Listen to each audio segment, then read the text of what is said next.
All right, thanks for joining me on today's episode. As you have seen, my legs are killing me. Yes, I had a very intense session with my personal trainer. Her name's Felicity. She is, she's full on. She is full on. Like, we were working on legs, so I expected that it was going to be a hard day, and it was. However, yesterday I was okay. Yesterday I got through okay. Today, every step hurts. Like, I don't know if you train. If you train, then you will know the experience of everything hurting. Like, my quads are painful to touch. My quads are painful to use. I managed just to do a 2-kilometer walk just with my dog. Maybe it's a little less than 2 kilometers, maybe 1.6 kilometers. Up and down the laneway, relatively slow. Downhill, painful. Uphill, a little less painful, but still painful. Walking on the flat, painful. And I'm like, man, why does it have to hurt so much? Why do I do it? Well, here's the interesting thing, that while I could have chosen not to do it and therefore not experience all this pain, as I go along in life, there begins to be consequences to that choice as well. Now, they're not as fast. They're slower.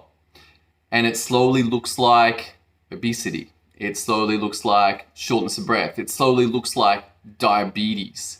And so while the short-term pain is quite intense, the long-term benefits are very strong. And that's why I do it. I want to be still functional in my body at 50, at 60, at 70, at 80.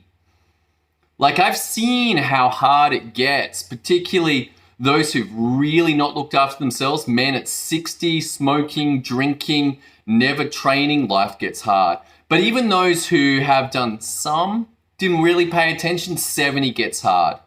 And most men will be struggling at 80. There's only a few that have kept it together all the way through. And so I wonder whether they thought about it or whether it was just their default mindset. They're like, you know what? I can see that this body has to last me a long time.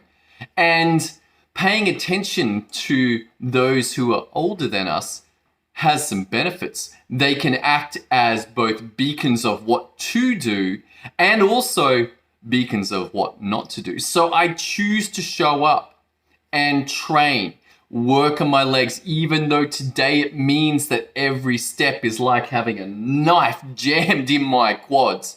It's like, oh man, that hurts. Oh man, that hurts. Because over time, I'm going to get better. So the principle that I want you to take from this is that you can pay now, like I am paying for my training session yesterday. It hurts. It's painful. I'm paying today. Or I can pay later. Now, the crazy thing is that the paying later is way worse. You just get away with it. I don't know why it's designed like this. It's fascinating to me, but this is life. There is a lag period where life lets us get away with things for a while, but then eventually the credit card debt comes due. And for some, the debt is so overwhelming, it kills them. They have a heart attack, they have a stroke. They don't cope well with COVID. Whatever it is, that their bodies just simply are not that functional because they chose not to pay now. Like, you will pay one way or the other. In my experience, I'm choosing to pay now because I know that after 40, I'm 44, that life tends to be about risks of long-term disease, cardiovascular disease, strokes, dementia, cancer. And these, in my opinion, can be mitigated by investing in my body. Not just with weight sessions, but also with acupuncture, with massage, with stretching, with surfing. All of these things going together to create a reality in the future that I'll benefit from. And I'll look back to now, to today, when I cannot go back in time and change my behaviors. All I can do is act in the present moment and choose to make my investment today. And that's why I pay now, because the benefits are later. Now, this applies to business as well. This is a really interesting outcome in business because as you succeed, it opens up for problems that you may not have expected. That running a business with 2 or 3 or 5 people is relatively okay. You can duct tape it together, you can meet, you can talk, you can have chat, you can call up and ask questions. Hey, how are we going? But as you succeed and as you get better and you start to expand 7, 10, 15, 20 people, and what works continues on for a while, but then there's a lag. And suddenly the chaos of having 20 people, and at that stage, it's too hard to communicate. Yes, you might have mass meetings, but there's still questions that don't get answered, or there's misinterpretations, or it's just a straight waste of time for those who are like, that didn't help me. Okay, great, we got the grand vision, but I got problems on the ground right now. How about we sort out those? How do I sort out those? Oh no, we talked about something else. So there is a lag period. And the crazy thing is that as that lag period catches up, you've now got 20 people trying to sort out a problem that was there early. It was there at 3 people. It was there at 5. You were just able to get around it. And I'm talking about your systems and your processes, how you do things in your business. Because if it's struggling a bit at 3 and 5, it gets worse later on. Just like the choice not to train and not invest in your body.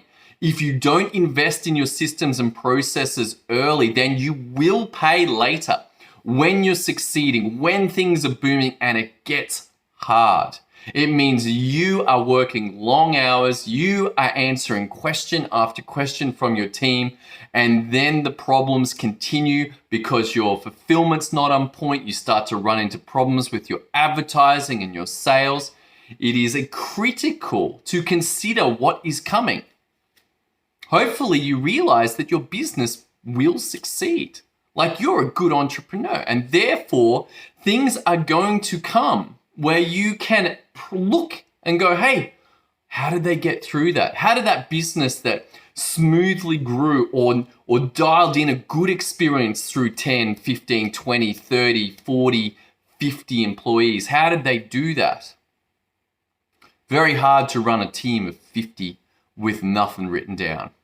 If this is a conversation that interests you, either you're in chaos right now and you're like, oh my God, what the heck happened to my business? Or you can see that it's coming, then I invite you to head over to systemio.dev, pop in your email and your name and grab the training there. This is an interesting conversation. One of the benefits is that if you get this on point, you can do more with less people. You can actually get your team of 3 or your team of 5 to do the work that it would take 10 and 15 people without running into the major problems that come from requiring 15 people to do work without systems and processes.